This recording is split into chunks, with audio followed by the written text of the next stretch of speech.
Hello friends, my name is Khan and once again welcome back to my YouTube channel Karim classes. दोस्तों, आज की इस video में मैं आपके लिए लेकर आया हूं क्लास 12 की फ्लेमिंगो बुक का एक बहुत ही प्यारा सा चैप्टर जिसका नाम है इंडिगो। दोस्तों, इस चैप्टर के बारे में आपको बताना चाहूंगा। ये जो चैप्टर है ये एक अंग्रेज पत्रकार जिनका नाम था लुइस फिशर, उन्होंने एक किताब लिखी थी और उस किताब का नाम था the life of Mahatma Gandhi. दोस्तों, इस किताब का ही एक छोटा सा अंश है आज की इस वीडियो में जो चैप्टर मैं आपके लिए लेकर आया हूँ। और इस चैप्टर को वैसे मैंने 4 भागों में डिवाइड किया है, तो सभी भाग मैं आपके लिए लेकर आऊंगा और इजीली आपको आसान भाषा में समझाने का प्रयास करूंगा। तो दोस्तों, ये जो चैप्टर है ये चैप्टर लुइस फिशर की किताब the life of Mahatma Gandhi का एक छोटा सा अंश है। और इस किताब में जैसा कि चैप्टर का नाम है इंडिगो, तो इंडिगो का मतलब होता है नील। तो इस किताब में आप देखेंगे कि किस तरीके से बिहार के जो किसान थे वो जमींदारी प्रथा से त्रस्त थे, परेशान थे, और वहां पर जमींदारी प्रथा का प्रचलन था। अब जमींदारी प्रथा क्या होती थी उस वक्त? वहां पर यानी जो वहां के जो किसान थे उन्हें अपनी जमीन के 15% हिस्से पर, यानी 15% हिस्से पर नील की खेती करनी होती थी, यानी कंपलसरी थी उनके लिए। और ये जो पूरी की पूरी खेती उन्हें किराए के रूप में अपने अंग्रेज स्वामियों को देनी पड़ती थी। तो ये जो प्रथा थी उनके लिए काफ़ी कष्टदायक थी। अब इस समस्या का किस तरीके से गांधी जी ने निवारण किया वो इस चैप्टर में हम देखेंगे, और साथ ही साथ गांधी जी से जुड़ी और छोटी मोटी घटनाओं के बारे में भी हमें इस चैप्टर में पढ़ने को मिलेगा। तो काफ़ी इंटरेस्टिंग चैप्टर है।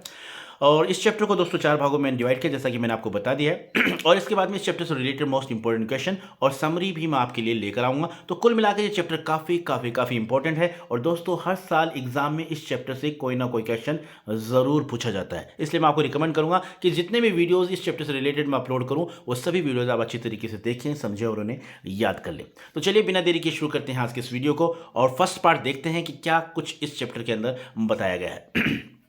जैसा कि स्क्रीन पर आप देख पा रहे हैं, चैप्टर का नाम है इंडिगो। तो इंडिगो का मतलब होता है नील, और इस चैप्टर को लिखा है लुइस फिशर ने। लुइस फिशर एक अंग्रेज पत्रकार थे, उन्होंने एक किताब लिखी थी the life of Mahatma Gandhi. उस किताब का ही एक छोटा सा अंश कह सकते हैं आप इस चैप्टर को। ठीक है, आज फर्स्ट पार्ट है, समझते हैं क्या कुछ है। सबसे पहले हम लुइस फिशर के बारे में थोड़ा सा देख लेते हैं, कौन है ये।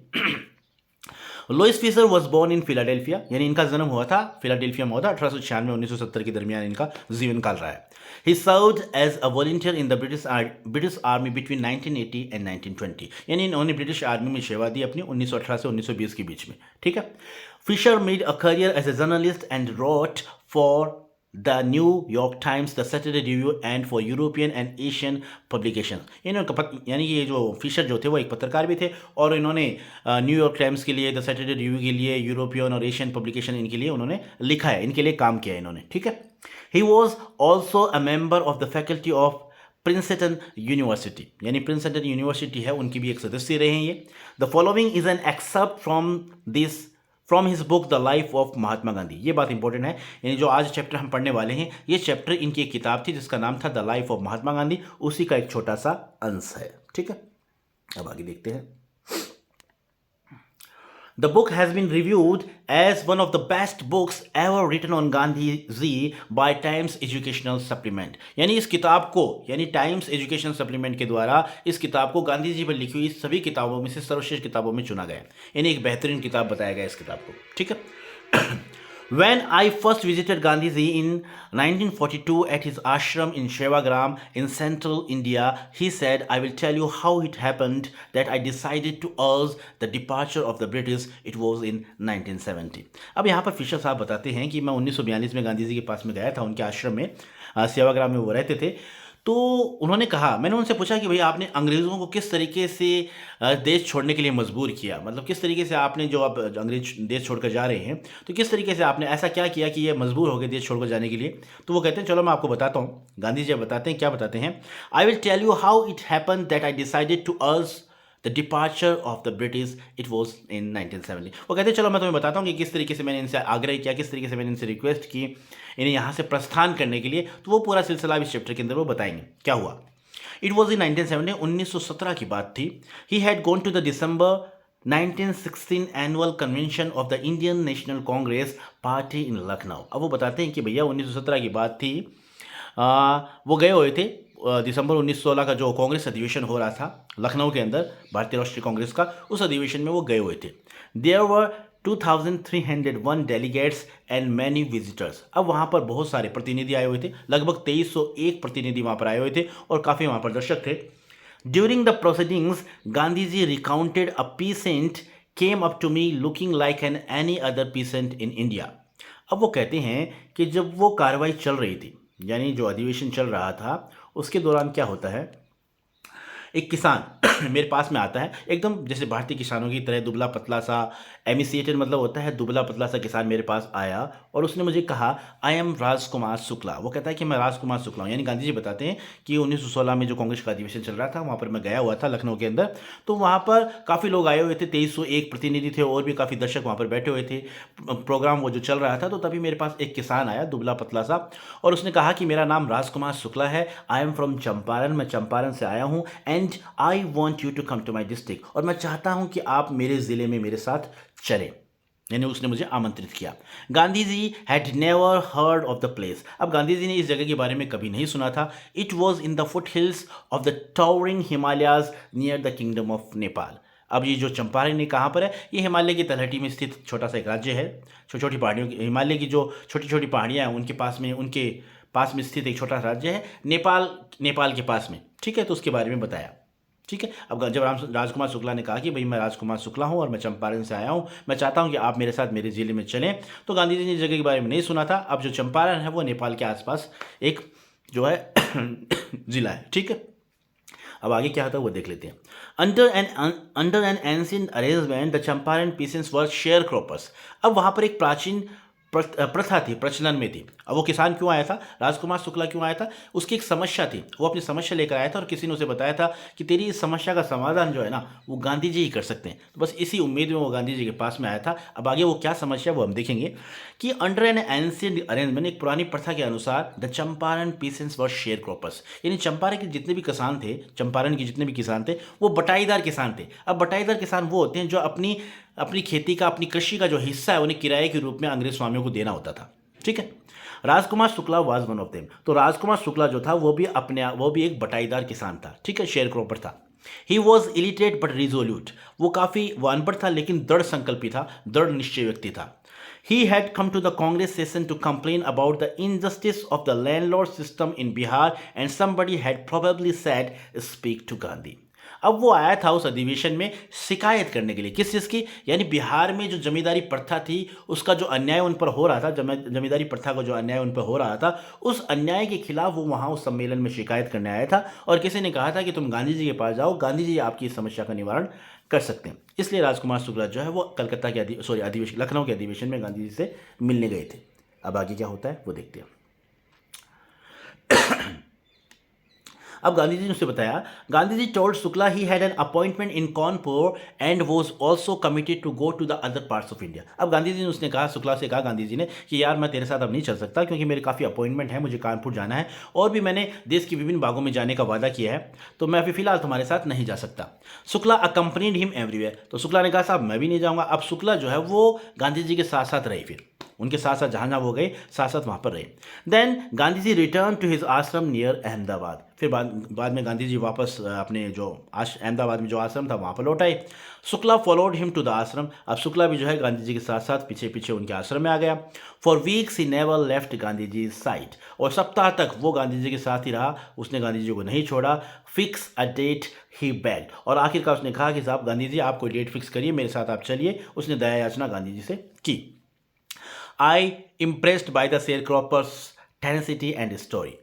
अब गांधी जी बताते हैं कि मैं राजकुमार जो शुक्ला उसके यानी उसकी जो ये लगन थी इससे मैं काफ़ी प्रभावित हुआ। यानी जब वो मेरे साथ लगातार जुड़ा रहा, उसने मेरा पीछा नहीं छोड़ा और लास्ट तक वो मुझसे रिक्वेस्ट करता रहा कि गांधी जी आप मेरे साथ चले, तो उसकी जो ये लगन थी, जो टेनेसिटी थी उसकी, इसे देखकर गांधी जी काफ़ी प्रभावित हुए। फिर गांधी जी ने उससे कहा I have to be in Calcutta on such and such a date. Gandhi ji ने कहा कि मैं फला तारीख को मैं कलकत्ता में रहूँगा, come and meet me and take me from there. उस दिन तुम वहाँ पर आ जाना और वहाँ से मुझे तुम्हारे ज़िले में, तुम्हारे डिस्ट्रिक्ट में ले चलना।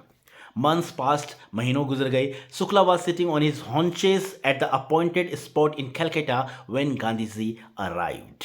अब महीनों गुजर गए लेकिन शुक्ला जो था वो दृढ़ निश्चय व्यक्ति था, वहीं पर जहाँ पर गांधी जी ने उसे बताया था वहीं पर कलकत्ता के अंदर वहीं पर वो उकड़ो बैठा रहा, यानी एकदम वो जो है गांधी जी की प्रतीक्षा करता रहा।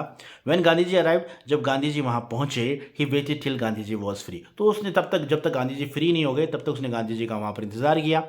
Then the two of them boarded a train for the city of Patna in Bihar. बाद में आखिरकार गांधी जी मान गए उसके साथ चलने के लिए और बाद में दोनों रवाना होते हैं पटना के लिए, यानी बिहार की राजधानी जो पटना है वहाँ के लिए वो ट्रेन में रवाना होते हैं। अब आगे क्या होता है वो देखते हैं। There Shukla led him to the house of a lawyer named Rajendra Prasad, who later became president of the Congress Party and of India. यानी बाद में जो है वो जब पटना के लिए निकलते हैं तो शुक्ला जो है उन्हें कहाँ लेके जाते हैं, पहले तो उन्हें राजेंद्र प्रसाद नाम के एक वकील थे उनके पास लेके जाते हैं, जो बाद में कांग्रेस के अध्यक्ष भी बने थे और भारत के राष्ट्रपति भी बने थे। Rajendra Prasad was out of town but the servants knew Shukla as a poor yeoman who pestered their master to help the indigo sharecroppers. अब जब जो राजकुमार शुक्ला जो गांधी जी को राजेंद्र प्रसाद के पास में ले जाते हैं तो उस दिन क्या था, राजेंद्र प्रसाद जो है वो आउट ऑफ टाउन गए हुए थे, वहाँ पर नहीं थे। तो उनका जो नौकर था राजेंद्र प्रसाद का, वो राजकुमार शुक्ला को जानता था, क्योंकि राजकुमार शुक्ला बार बार राजेंद्र प्रसाद के पास में जाता रहता था, क्योंकि उनके जो किसान परेशान थे उस जमींदारी प्रथा से, तो इस सिलसिले में वो जो है राजकुमार राजेंद्र प्रसाद के पास में जाता रहता था। और ये बात वो नौकर जो है वो जानता था, रात दिन उसे आते जाते देखता था। तो उसने उस नौकर को क्या कहा, और भाई वो जानता था कि एक बटाईदार किसान है, तो उसके साथ उसी तरीके से वो व्यवहार करते थे, ठीक है ना। तो अब उस नौकर ने क्या कहा, so they let him stay on the grounds with his companion Gandhi. तो उसने जो राजकुमार शुक्ला को कहा कि आप बाहर वेट करें, और ज़मीन पर उन्हें बैठा दिया, क्योंकि एक तरह से उनसे अछूत का सा व्यवहार किया जाता था, अच्छा व्यवहार नहीं किया जाता था। तो वो नौकर जो था वो भी उसे एकदम क्या कहता है कि तुम बाहर ज़मीन पर ही बैठ जाओ। अब गांधी जी जो साथ में थे, whom they took to be another person, उन्होंने सोचा जो दूसरा आदमी जिसे जो गांधी जी थे उस दूसरे आदमी को भी उन्होंने एक जो है शेयरक्रॉपर समझा, बटाईदार किसान समझा। तो दोनों को उन्होंने बाहर जमीन पे बैठने के लिए कह दिया। But Gandhi ji was not permitted to draw water from the well lest some drops from his bucket pollute the entire source. अब जब गांधी जी वहाँ पर जो बाहर कुआं था, पानी पीने के लिए कुएं से पानी खींचने लगे, तो उस नौकर ने उन्हें मना कर दिया, क्योंकि वो नहीं चाहता था कि आपके हाथ से एक भी बूंद जो है वो जो है इस कुएं में गिर जाए और पूरा पानी जो है वो अपवित्र हो जाए, प्रदूषित हो जाए। यानी इतना भेदभाव किया जाता था उस ज़माने में। How did they know that he was not an untouchable. अब उन्हें थोड़ी पता था कि गांधी जी जो है वो अछूत नहीं, यानी छूत और अछूत इस चीज़ में बहुत जो है छुआछूत का बहुत उस ज़माने में बहुत प्रभाव था, और ये बहुत भेदभाव लोगों से किया जाता था। तो गांधी जी को भी वो अछूत मानते हैं और गांधी जी को पानी निकालने नहीं देते, क्योंकि गांधी जी राजकुमार शुक्ला के साथ गए थे, तो वो सोचता है कि राजकुमार शुक्ला भी बटाईदार किसान है, अछूत है, तो गांधी जी भी इसके साथ आए तो हो सकता है ये भी अछूत ही होगा। गांधी जी को वो जानते नहीं थे, इसलिए उन्होंने गांधी जी को कुएं से पानी भी निकालने नहीं दिया, ठीक है। यानी एक अच्छा व्यवहार उन्होंने गांधी जी के साथ नहीं किया उस नौकर ने, ठीक है। अब आगे क्या है वो देखते हैं। Gandhiji decided to go first to Muzaffarpur, which was en route to Champaran, to obtain more complete information about condition than Shukla was capable of imparting.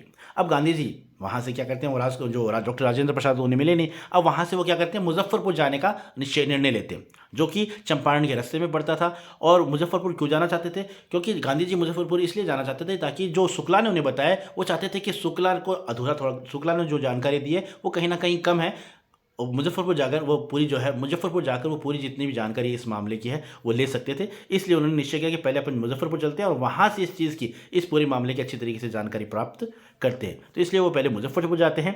He accordingly sent telegram to professor J B Kripalani, और इसलिए वो क्या करते हैं, एक professor थे J B Kripalani of the arts college in Muzaffarpur, यानी मुजफ्फरपुर के आर्ट्स कॉलेज में जो प्रोफेसर थे जेबी कृपलानी, उनको वो टेलीग्राम भेजते हैं। Whom he had seen at Tagore Shantiniketan school, जहाँ उनकी मुलाकात पहले कहाँ हुई थी, टैगोर शांति निकेतन स्कूल में मुलाकात हुई थी, तो वो उनके जानकार थे। तो वो जो है जेबी कृपलानी को एक लेटर भेजते हैं, टेलीग्राम भेजते हैं। The train arrived at midnight 15 अप्रैल 1917। अब जो है मुजफ्फरपुर ट्रेन जो है वो पहुंचती है 15 अप्रैल 1917 को, आधी रात को ट्रेन वहाँ जो है मुजफ्फरपुर रेलवे स्टेशन पर पहुंचती है। Kripalani was waiting at the station with a large body of students. अब कृपलानी जो थे वो भी गांधी जी के स्वागत में वहाँ पर रेलवे स्टेशन पर थे, और बहुत सारे स्टूडेंट उनके साथ आए हुए थे। Gandhi stayed there for 2 days in the home of professor Malkani.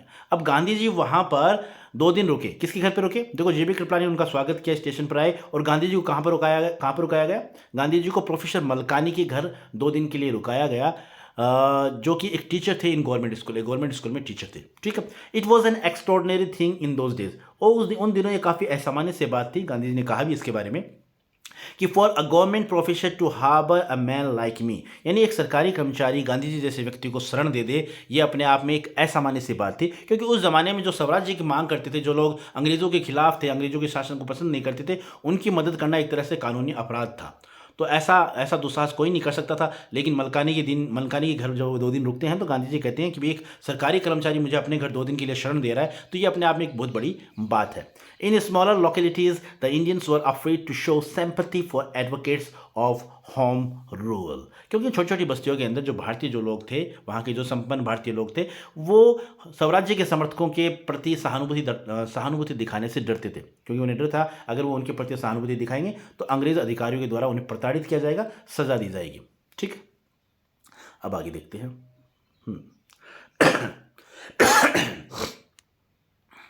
The news of Gandhi's advent and of the nature of his mission spread quickly through Muzaffarpur and to Champaran. अब गांधी जी का ये समाचार, आगमन का समाचार कि वो आए हैं और उनके उद्देश्य जो लक्ष्य लेकर आए थे, जिस तरीके से बिहार के किसानों को उस जमींदारी प्रथा से मुक्त करने के लिए वो आए थे, तो ये समाचार चारों तरफ, मुजफ्फरपुर में, चंपारण में, चारों तरफ ये समाचार फैल जाता है। Sharecroppers from Champaran began arriving on foot and by conveyance to see their champion. और जितने भी बटाईदार किसान थे वो सभी चंपारण से आने लग जाते हैं, कोई पैदल आ रहा है, कोई वाहनों पर आ रहा है, और सभी अपने अपने चैंपियन को, अपने मसीहा को देखने के लिए वो वहाँ से आने लगते हैं। Muzaffarpur lawyers called on Gandhi to brief him. अब मुजफ्फरपुर के जो वकील थे, जो उनका केस लड़ रहे थे उन किसानों का, उन्होंने भी गांधी जी को संक्षेप में सब कुछ बताया कि ये मामला यहाँ पर चल रहा है। They frequently represented peasants group in court, और वो यानी कोर्ट में इनकी अगुवाई करते हैं, इनका जो प्रतिनिधित्व करते हैं, यानी जितने भी जो वकील जो मिले गांधी जी से, उन्होंने बताया कि हम कोर्ट में इनका किसानों का प्रतिनिधित्व करते हैं। They told him about their cases and reported the size of their fee, और उन्होंने उनके केस के बारे में भी डिटेल में समझाया कि इनका मामला क्या है, क्या केस है और किस तरीके से वो फीस इनसे लेते हैं। यानी सभी कुछ बातें गांधी जी ने उन वकीलों के साथ की। Gandhi ji chided the lawyers for collecting big fee from the share croppers. अब जब गांधी जी को पता चला कि ये जो वकील हैं गांधी, जो किसानों से बहुत भारी भरकम फीस लेते हैं, तो गांधी जी ने उनको फटकारा, उनको कहा कि इतनी बड़ी फीस तुम इन किसानों से लेते हो जो बेचारे पहले से ही दबे कुचले हैं। He said I have come to the conclusion that we should stop going to law courts. और जब गांधी जी ने उनसे उनकी फीस के बारे में सुना, तो गांधी जी ने उनसे कहा कि मुझे अब ऐसा लगता है कि हमें अब ये जो है न्यायालय का सहारा लेना छोड़ देना चाहिए। Taking such cases to the courts does little good, यानी ऐसे केसेस को अब कोर्ट में ले जाना अच्छा नहीं है। Where the peasants are so crushed and fear stricken, जहाँ पर किसान इतना डरा हुआ है, इतना कुचला हुआ है, लो कोर्ट्स आर यूजलेस, ये जो न्यायालय हैं वो सब एकदम अर्थहीन है, इनका कोई भी यूज़ नहीं है। The real relief for them is to be free from fear, वास्तविक जो आराम होगा इनका वो यही होगा कि इन्हें भय से मुक्त करवाया जाए। यानी जो भय, जिस तरीके से भयग्रस्त हैं, जिस तरीके से अंग्रेजों से डरे हुए हैं, इस भय से इनको मुक्त किया जाना चाहिए, यही इनके लिए असली आज़ादी है। बाकी अब कोर्ट में जाकर फैसला करवाने से कोई फ़ायदा नहीं है, और कोर्ट में जाकर फैसला होना संभव ही नहीं है, क्योंकि जहाँ पर इतनी महंगी महंगी फीस आपके द्वारा ली जा रही है, तो मुझे नहीं लगता कि कोर्ट का अब कोई औचित्य रह गया। इस तरीके से गांधी जी उनको फटकारते भी हैं और ये बात उनको कहते हैं। ठीक है, तो इस तरीके से पहला पार्ट जो है वो कंप्लीट होता है। नेक्स्ट पार्ट में हम समझेंगे क्या कुछ और बताया गया है। ठीक है, तो इस तरीके से इस पार्ट को कंप्लीट करता हूँ मैं। इस चैप्टर को मैंने 4 भागों में डिवाइड किया है, और जितने भी हार्ड मीनिंग है, जैसा कि आप स्क्रीन पर देख पा रहे हैं, इन्हें मैंने डार्क किया हुआ है, और इनके हिंदी मीनिंग भी मैंने लिखे हुए हैं। मैं आपको रिकमेंड करना चाहूँगा ये सभी मीनिंग आप अपनी नोटबुक में नोट कर लीजिएगा, और वीडियो को एक बार वीडियो को देख लीजिएगा, तो ताकि इस चैप्टर से अच्छी तरीके से आप गो थ्रू हो सके, इस चैप्टर को बेहतर तरीके से समझ पाए। लास्ट में इस चैप्टर की समरी और चैप्टर से रिलेटेड मोस्ट इंपॉर्टेंट क्वेश्चन, वो सभी कुछ मैं आपको बताने वाला हूँ। तो कुल मिलाकर आप इस चैप्टर को अगर सभी वीडियोस देखते हैं तो आसानी से समझ पाएंगे, और यकीन मानिए दोस्तों, इस चैप्टर से एग्जाम में निश्चित रूप से क्वेश्चन पूछा जाता है, और अगर आप इन वीडियोस को देख लेते हैं अच्छी तरीके से, तो फिर एग्जाम में कोई भी क्वेश्चन पूछा जाए आप इजीली उनका आंसर कर पाएंगे। ठीक है, so this is all about the video. I hope you like this video, and if you did, please give it a like and share with your friends and siblings who are especially in 12th class. Once again, thank you so much for watching this video till the very end. See you soon in next video. Till then, take care of yourself, keep watching, keep growing, keep learning, keep smiling. Once again, thank you. Have a nice day.